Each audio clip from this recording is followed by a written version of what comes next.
Assalamualaikum warahmatullahi wabarakatuh. Salam sejahtera, salam sehat untuk kita semua. Semoga juga teman-teman dalam keadaan baik-baik saja. Saya harus mengupload video pada malam hari ini karena baru usai tadi pertandingan antara Indonesia menghadapi Saint Kitts and Nevis dalam rangka pertandingan di FIFA Series yang berlangsung di Stadion Gelora Bung Karno. Hasilnya pasti teman-teman sudah tahu. Kita menang 4-0 tanpa balas.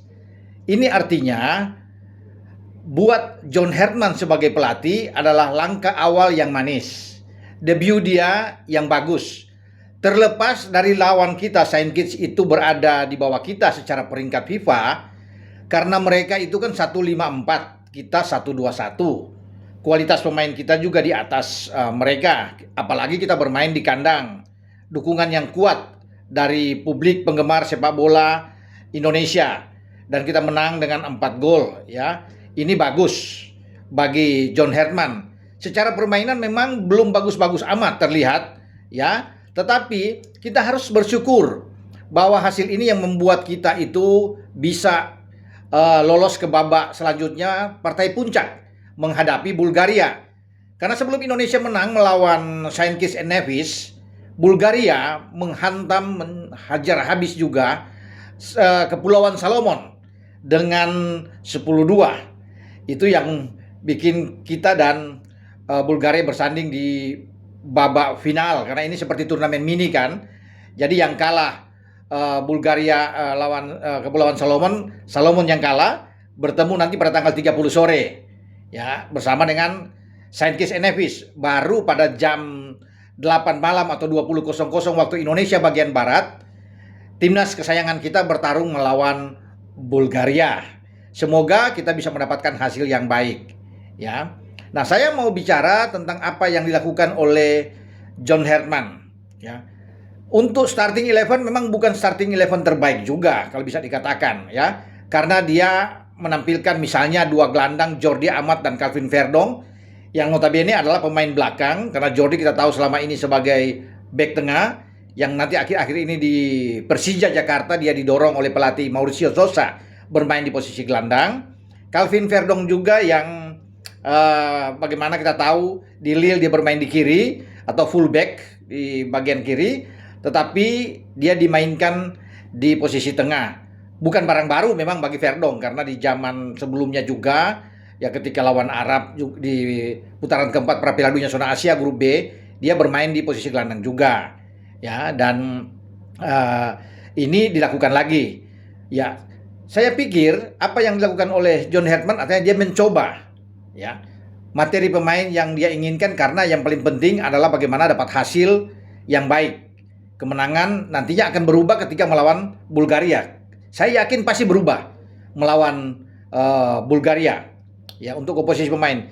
Kalau melihat juga tadi sepertinya 3-4-3 yang juga berubah menjadi misalnya 4-4-2. Tapi saya cenderung mengatakan pemain-pemain Indonesia tadi bermain dengan pemain 3, kemudian ada 4-2-1, meninggalkan Ramadan Sananta di depan, 2 berdiri di belakang yaitu Ole Romeni dan Beckham Putra. Ini yang menghidupkan ketika Ole Romeni bermain lebih ke dalam, lebih leluasa bagi dia untuk memberikan umpan-umpan.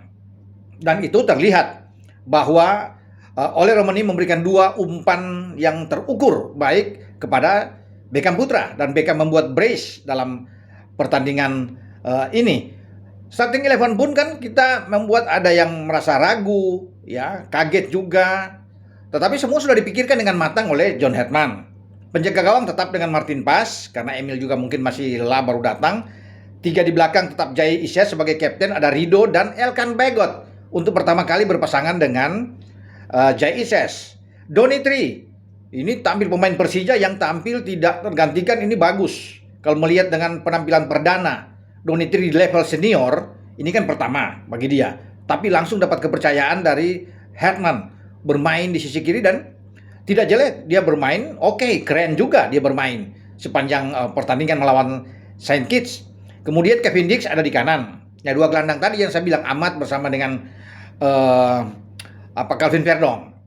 Di depan baru Ada Ole yang sebenarnya kalau kita lihat dari skemanya kan Ole bergerak di sisi kanan, di kiri ada Beckham, kemudian Sananta. Tapi pada prakteknya Ole lebih ke dalam bersama dengan Beckham yang bermain mereka lebih free roll, lebih bebas buat mereka, sehingga memberikan ruang buat Donny yang ada di kiri bersama dengan Kevin Dix untuk banyak menusuk dari dua sisi ini.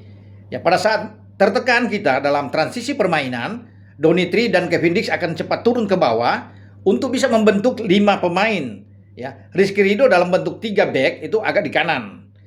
Elkan Bagot yang kuat di kiri ya bermain lebih ke kiri, dan Jai Ises di tengah. Sehingga kita ketika diserang, Donny cepat ke belakang dan Kevin Dix cepat ke belakang. Pada saat menyerang, dua-dua ini tuh lebih ke depan juga ya untuk bisa membantu Ole, Beckham, dan juga mendistribusi bola kepada Ramadhan Sananta. Orang banyak yang mengatakan bahwa Ramadhan kurang begitu oke. Ya. Tetapi saya melihat justru dengan keberadaan Ramadhan Sananta yang ada di depan, ini memberikan ruang kepada Ole Romani untuk lebih bebas dan bermain baik. Kalau Ole dimainkan lebih awal di nomor 9 bukan Ramadhan Sananta, ya belum tentu ada 2 gol dari Beckham. Karena Ole sebagai ujung tombak kan pasti menunggu suplai bola dari tengah dan dari kedua sayap, flank. Tetapi tadi kalau saya melihat itu dia bergerak dengan baik, ya memberikan 2 brace, bahkan ada 1 gol dari Ole di babak kedua. Jadi ini saya kira penempatan yang bagus ya ketika dia berada di belakang striker, di belakang Ramadhan. Oke lah kalau Ramadhan memang orang banyak mengatakan tidak bagus, tapi justru karena ada Ramadhan itu yang membuat Ole jadi bagus. Ya kan, ini ada plus minus yang dilakukan oleh John Herman dalam strategi. Di babak kedua kan banyak pergantian lah, kita tahu. Ya, ketika kita unggul ya, dan dia menggantikan banyak ya, masuk Sandy Walsh lah, banyak ya, udah Eliano Reinders, Pelupesi, Justin Hapner, Ivar Jenner, itu kan semua masuk. Ragnar Oratmangun, Mauro Silva yang akhirnya bisa membuat gol keempat kita ya, dan ada 1 gol juga yang dianulir dari Jakub Sayuri. Jakub juga masuk dari babak kedua. Jadi ya itu pergantian-pergantian memang sudah dihitung ya oleh Herman. Juga bagaimana Eliano Reinders ikut dimainkan ya, Justin Hapner menggantikan Elkan Bagot di belakang. Karena pergantian posisi kapten diberikan oleh Jai Ises kepada Rizky Ridho, teman-teman. Jadi intinya saya pikir ini kemenangan awal yang perlu untuk diapresiasi, disyukuri. Ya, jangan melihat karena lawan berada di bawah kita, tetapi kemenangan pertama ini bagus untuk langkah selanjutnya. Jadi semua pemain bisa ada kepercayaan diri lagi. Ya, saat ini memulai tahun 2026, pelatih baru, jersey baru yang kita pakai, semangat baru, dan kita bisa menang pertama kali di tahun 2026 dengan 4 gol tanpa kemasukan. Tentunya ini sisi yang baik. Tinggal kita menunggu sekarang pertandingan melawan Bulgaria, karena yang ujian sesungguhnya itu melawan Bulgaria nantinya. Nah, komposisi di starting 11 seperti apa ya kita serahkan kepada John Herman. Pasti dia sudah melihat dengan tim asisten semuanya, sudah mencatat ya kelemahan kelebihan pemain kita, kemudian juga mencatat tentang hasil Bulgaria melawan Kepulauan Salomon ya, dan pemain-pemain mana yang layak untuk bisa ditampilkan pasti akan berubah. Tidak akan sama seperti melawan Saint Kitts and Nevis, terutama di babak pertama. Jadi saya pikir selamat buat John Herman sudah memulai pertandingan pertama, tugas pertama dia dengan baik di FIFA Series ini. Semoga ke depan di tanggal 30 melawan Bulgaria lebih baik lagi dan kita bisa mendapatkan hasil yang bagus. Tapi ingat, kalau melihat Bulgaria main melawan Salomon itu sangat baik. Memang peringkat mereka memang oke, ya bagus, pressing mereka yang sangat tinggi, dan ini akan menjadi ujian, tantangan tersendiri bagi John Herman dan Jai Isyas bersama kawan-kawan dalam pertandingan tanggal 30 nanti. Dengan saya Bung Ropan berbicara. Ciao.